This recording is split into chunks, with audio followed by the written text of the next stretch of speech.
This video was recorded with the AverMedia Live Gamer Portable. Skip it up and that up. What's going on, ladies and gentlemen? This is Rich of Review Tech USA, and oh man, don't quit your day job. Oh, that looks terrible.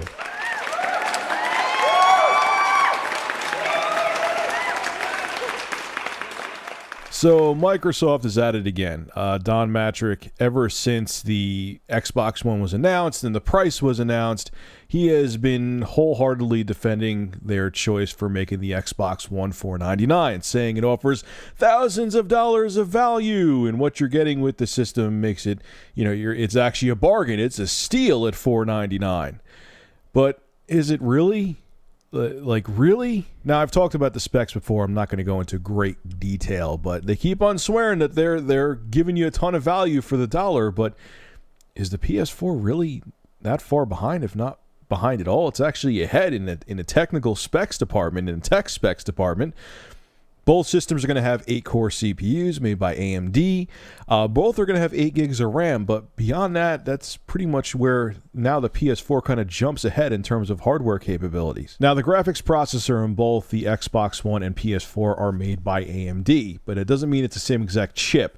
Actually, the Xbox One's graphics processor only has 768 shader cores, and the PS4 has 1152 shader cores. Now, according to things I read in the article I'll have linked below in the description, this means that the shader throughput for the Xbox One will be 1.25 teraflops, and for the PS4 will be 1.84 teraflops. And like this article says, keep in mind, it's usually the GPU that's a bottleneck unless you have a really anemic central processor or a CPU. So, I mean, it could make a difference. I think we'll see a lot of that difference, mostly with exclusive titles for the PlayStation 4. We may not see multi-plats, may look exactly the same, but with exclusives, you may see that performance boost kick in with PlayStation 4 games. Now let's talk RAM, because even though both systems have 8 gigabytes of RAM, I've talked about that before in my PS4 and Xbox One comparison video, there's actually more details in this article. It's pretty cool.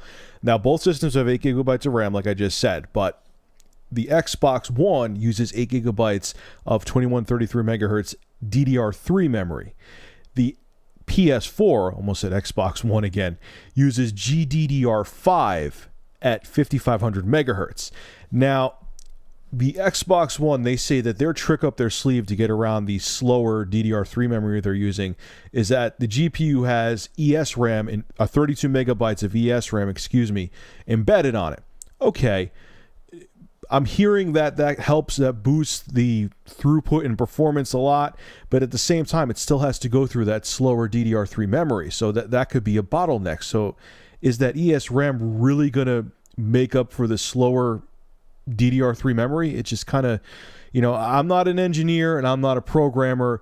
If anyone out there is, will that make a difference? Because I'm hearing conflicting stories on that ESRAM. Some people say, yeah, you'll barely notice a difference between the Xbox One and PS4. And people say, no, it's going to be useless because the DDR3 memory in the Xbox One is going to bottleneck the ESRAM and it's going to make it borderline useless. I'm not a programmer. I don't know, and I'm not going to claim to be. The bottom line is, though, I mean, not to go over the specs again, but, Microsoft keeps saying that, they're not screwing anyone over, that they're giving you an insane amount of value. But if you think about it, both systems are going to have Blu-ray. Both are going to be able to output 4K. Both are going to have 500 gigabyte hard drives. Both are, going to be next-gen systems, and Sony pretty much kind of has the upper hand in the tech specs department. So Microsoft, what are you offering them? Kinect? The fact that you could talk to your system to turn it on? What value are you really offering? I just can't wrap my mind around it. Like, are you really... It can't be stupidity. It can't be, because Microsoft wouldn't have gotten where they've gotten to if they were idiots. So what are you that arrogant? Like, you really, you're so full of yourselves you can't see how you're screwing up? $500 is a lot to ask. Look at what it did to Sony back with the PS3. I've talked about this before. I just don't see. You have a system that's slightly less capable than your competition, and you're asking for $100 more.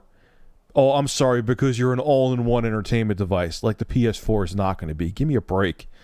I don't know, man. you guys really need to rethink your whole Xbox One strategy, because the news that comes out of Microsoft's camp keeps getting worse and worse. And I don't know, man. Keep talking to people about that value, Microsoft. Maybe you'll get someone to believe you. Anyway, folks, make sure to rate, comment, favorite, and subscribe. And if you have an interesting news story you would like me to discuss, private message me with a link via YouTube. And if I use your news article, I will give you a shout out in the video and feature your YouTube channel in the description. Have a good one.